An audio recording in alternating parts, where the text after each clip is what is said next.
Let's know how to use the AO block through the Saksham library. First, drag the box from the toolbox, click on Input Assistant button, browse the library and select AO to use it. Name the block as here it's AO.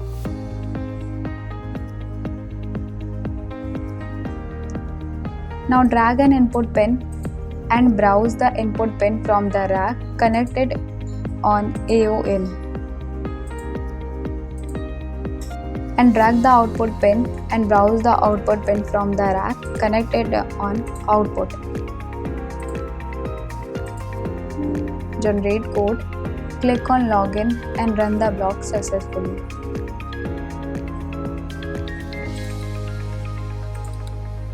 And after that, save the project